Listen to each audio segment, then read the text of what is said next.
আসসালামু আলাইকুম রহমতুল্লাহি বারাকাতু। কেমন আছেন সবাই? আশা করি ভালো আছেন। তো সকলের কাছে নিয়ে আসছি আমাদের নতুন কিছু আপডেট, একটা সংবাদ নিয়ে আসছি। অবশ্যই সবাই একটু দেখবেন, পুরো ভিডিওটা দেখবেন, অবশ্যই কিছু বুঝতে পারবেন এইখান থেকে, ঠিক আছে? তো অবশ্যই শুরু করা যাক। ধন্যবাদ, সবাই ভিডিওটা দেখবেন। রিপাবলিক বাংলায় আপনাদেরকে স্বাগত। এই মুহূর্তে ওয়ার্ল্ড এক্সক্লুসিভ হিসেবে আমরা যাকে পেয়েছি তিনি শেখ হাসিনা পুত্র সজীব ওয়াজেদ জয়। সজীব ভাই, অনেক অনেক স্বাগত আপনাকে রিপাবলিক বাংলায়। সজীব ওয়াজেদ, বয়স 53 ইয়ার্স ওল্ড। জয় নামটা, ডাকনাম জয় দেওয়া হয়েছিল, মা বাবা জয় নাম দিয়েছিলেন। 71 সালে আপনার জন্ম, এবং 71 সালে যখন আপনার জন্ম হয়, তারপর 75 সালে ওয়েস্ট জার্মানিতে যখন ছিলেন তখন শোনেন দাদু মুজিবুর রহমানকে গুলি করে ঝাঁঝরা করে দেওয়া হয়েছে। ঠিক কি অভিজ্ঞতা সেই সোনার বাংলাদেশ থেকে আপনার মার চলে আসা এবং আপনার আমেরিকাতে থাকা? আপনার মায়ের সাথে কথা হয়েছে সজীব ভাই? জি, আমার মার সাথে আপনাদেরকে অনেক ধন্যবাদ। আমার মার সাথে কথা হয়েছে গতকালকে।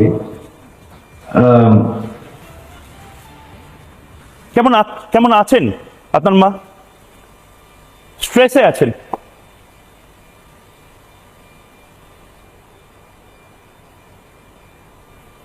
এই দেশের জন্য আমার নানা, আমার পুরো পরিবার জান দিয়েছে। আর তিনি এত কষ্ট করেছেন, গণতন্ত্র ফিরে এনেছেন, দেশকে উন্নয়ন করেছেন, জেল খেটেছেন। তারপরে যে ওনার সাথে এইভাবে অপমান করা হলো, আর এবং স্পেশালি এখন আমার নানার বাসাকে যেখানে আমার পুরো ফ্যামিলিকে হত্যা করা হয়েছে, সেইটা ধানমন্ডি। একটু যদি জুমের যে অডিওটা আছে এটা যদি আনমিউট করেন, গোটা পৃথিবী আপনাকে শুনছে এই মুহূর্তে বাংলায় আর বাংলায়, একটু যদি আনমিউট করেন। 32 নম্বর ধানমন্ডির কথা বলছিলেন। 32 নম্বর ধানমন্ডির স্মৃতি আমাদের সবার আছে। শেখ মুজিবুর রহমানের স্মৃতি বিজড়িত বাড়ি পুরোটা জ্বালিয়ে দিয়েছে। তারা আমাদের সকল নেতা কর্মীদের উপর হামলা করছে, তাদেরকে খুঁজে বেড়াচ্ছে। আমাদের বেশিরভাগ মন্ত্রীদের বাসা তো জ্বালিয়ে ফেলেছে, অনেক এমপিদের বাসা জ্বালিয়ে ফেলেছে, কয়েকজন এমপিকে হত্যা করা হয়েছে। ক্রিকেটার মাশরাফির বাসায় লুট করে জ্বালিয়ে দেওয়া হয়েছে। হিন্দুদের উপর তো নির্যাতন শুরু হয়ে গেছে, মন্দির পুরানো হচ্ছে, সারা দেশে এখন লুটপাট চলছে, আইন শৃঙ্খলা বলে কিছুই নেই। হিন্দুদের মন্দির পোড়ানো হচ্ছে বাংলাদেশে। এই বাংলাদেশ কি শেখ হাসিনার বাংলাদেশ? এই বাংলাদেশ কি শেখ মুজিবুর রহমানের বাংলাদেশ? সজীব ভাই, জবাব চাইছে বাংলা। না, এটা তো না। আজকে এটা হচ্ছে কারণ আওয়ামী লীগ আর ক্ষমতায় নেই। আওয়ামী লীগ যতদিন, শেখ হাসিনা যতদিন ক্ষমতায় ছিলেন, বাংলাদেশের মানুষ, বাংলাদেশের মাইনরিটি, বাংলাদেশের হিন্দু, তারা নিশ্চিত ছিল। আপনারা কি শেখ হাসিনা চলে গেছেন, সজীব ভাই, আপনারা কি আক্রমণ শুরু হয়ে গেছে? কারণ বিএনপি জামাত তারা হচ্ছে বাংলাদেশ থেকে হিন্দুদেরকে শেষ করে দিতে চায়। মানে আপনি আশঙ্কা করছেন যে হিন্দু শূন্য হয়ে যেতে পারে বাংলাদেশ? 8% হিন্দু পপুলেশন পড়ে রয়েছে, শূন্য হয়ে যেতে পারে, এটা আপনি বলছেন ওয়ার্ল্ড টেলিভিশনে? যদি বিএনপি জামাত ফের ক্ষমতায় আসে, সেটা তো হবেই। তারা তো যখন গতবার ক্ষমতায় ছিল তারা চেষ্টা করেছিল। শেখ হাসিনা এই মুহূর্তে কোন দেশে যাবেন? ভারতে আছেন, কিন্তু কোন দেশে আপনার মা আলটিমেটলি যাবেন, থাকবেন? সেটা কোনো সিদ্ধান্ত নেওয়া হয় নাই। বর্তমান তিনি দিল্লিতে আছেন, আমার বোন দিল্লিতে থাকেন, তো তিনি ওখানে থাকবেন কিছুদিন। কোথায় আলটিমেটলি থাকবেন সেটা কোনো সিদ্ধান্ত নেওয়া হয় নাই। আপনারা বাংলাদেশে আর ফিরবেন না? আপনাদের ধানমন্ডির বাড়ি, ঢাকার বাংলাদেশে আমরা কিভাবে ফিরবো?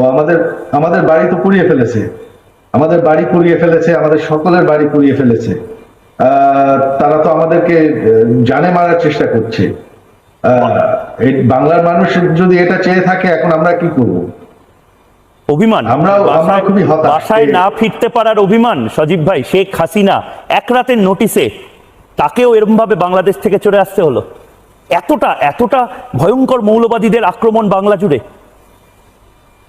হ্যাঁ, এখন কি করব? তিনি সিদ্ধান্ত নিয়েছিলেন যে ছাত্রদের উপর গুলি করা হবে না। এখন তারা যেভাবে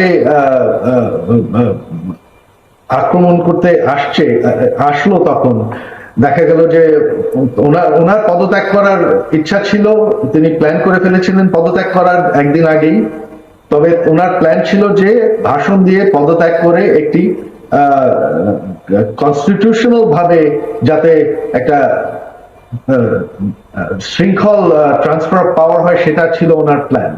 তবে তারা যখন গণভবনের দিকে আগানো শুরু করে, তারা ঘোষণা দেয় যে গণভবন আক্রমণ করবে, তখন আমরা সবাই, মা কিন্তু বাংলাদেশ ছাড়তে চাননি। আমরা পরিবারে আমরা তাকে দাবি করেছি যে না, তোমার বাংলাদেশ থেকে বেড়ে যেতেই হবে, কারণ এরা তোমাকে হত্যা করবে। মানে আপনার নানার মতন শেখ মুজিবুর রহমান, দাদুর মতন আপনার মাকেও হত্যা করা হতে পারে, এটা আশঙ্কা করেই শেখ হাসিনাকে আপনারা নিয়ে চলে যেতে বলেন? জি, আমরা ওনাকে কনভিন্স করি, ওনাকে আমরা বুঝাই। 45 মিনিট নাকি সময় দেওয়া হয়েছিল। কারা আসলে বিশ্বাসঘাতকতা করলো আপনার মায়ের সাথে? এইটা বিশ্বাসঘাতক আসলে করেন, এই সিচুয়েশনটা উস্কানো হয়েছে এই ছাত্রদের। ওই যে এটা ঘটনাটি কোটা আন্দোলন, যখন আমরা প্রথমে ঘোষণা দিলাম যে আমরা দাবি মেনে নিচ্ছি, কোটা আমরা কমিয়ে ফেলবো, ওই আদালতের রায় সরকার অ্যাপিল করছে সুপ্রিম কোর্টে।